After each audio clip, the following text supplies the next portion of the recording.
के बारे में बात हो रही थी जब संविधान सभा के अंदर दोस्तों, जब संविधान सभा के अंदर समानता के अधिकार पे जब चर्चा हो रही थी, तो समानता के अधिकार पे चर्चा करते समय, समानता के अधिकार पर दोस्तों चर्चा करते समय सबसे बड़ा डिस्प्यूट यही था कि एक दिन में समानता लागू करना कि अपने आप में कुछ लोगों के लिए असमानता या कुछ लोगों के लिए जो है वो दोस्तों भेदभाव हो सकता है। संविधान सभा वालों ने भी यही कहा। उस समय जब डिस्कशन कर रहे थे ना, तो उन्होंने भी एग्जैक्ट ये कहा कि आप जिस इक्वलिटी की बात कर रहे हैं, आप जिस समानता की बात कर रहे हैं, समानता भी अपने आप में दुखदायी हो सकती है, इसके भी कुछ नकारात्मक पक्ष है। तो किसी ने कहा कि सर एग्जाम्पल देके बताओ, तो एग्जाम्पल देके बताया गया कि अगर मैं आपको एक बेसिक एग्जाम्पल दूं कि आज का दिन 26 जनवरी 1950 का दिन है और 26 जनवरी 1950 से पहले की कहानी पे चलते हैं और दोस्तों 26 जनवरी 1950 के बाद की कहानी पे चलते हैं। समान संरक्षण की आवश्यकता क्यों पड़ी? मान लीजिए कि आपके पास जो है वो दो घोड़े हैं, आपके पास जो है वो दोस्तों जो है वो दो घोड़े हैं और जो दो घोड़े हैं उनमें से एक घोड़े को आप बढ़िया एक अच्छी डाइट दे रहे हैं, आप एक अच्छा पोषण दे रहे हैं, आप उसको एक बहुत अच्छा प्रशिक्षण दे रहे हैं,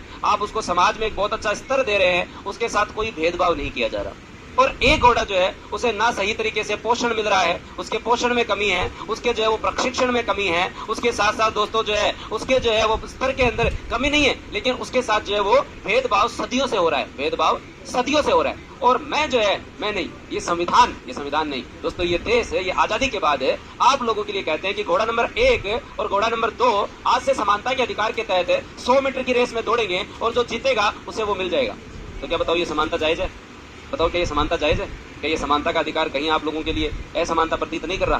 तो ये डाउट, ये चीज जहन में जो है वो है, ये चीज जहन में संविधान सभा वालों के भी थी कि हमारे यहाँ केवल विधि के समक्ष समानता थी। तो भारतीय जो कल्चर था उस देश में सदियों से एक वर्ग के साथ जाने अनजाने में ही सही कुछ ना कुछ भेदभाव तो हुआ है। और अगर हम कोई भी अगर उच्च वर्ग से तो उसे भी ये मानना चाहिए, क्योंकि आप ये याद रखें कि पहली चीज तो आरक्षण जो है वो केवल और केवल नौकरी प्राप्त करने का माध्यम नहीं है। आरक्षण सामाजिक न्याय की अवधारणा है, आरक्षण सामाजिक न्याय की अवधारणा है। अगर कोई व्यक्ति आरक्षण के प्रति नेगेटिव है तो उसे मैं ये ध्यान में दिलाना चाहता हूँ कि आज भारत के अंदर कोई भी जाति नहीं है जिसके पास आरक्षण लेना चाहता हूँ कि आज भारत के अंदर कोई भी जाति नहीं है जिसके पास आरक्षण नहीं है। याद रखें, आज भारत के अंदर कोई भी जाति नहीं है जिसके पास आरक्षण नहीं है। हर ने जो है वो रिजर्वेशन प्राप्त कर रखा है। रिजर्वेशन में कुछ खामियां हो सकती हैं और उन खामियों पे चर्चा हो सकती है, उन खामियों को सुधारा जा सकता है और हमने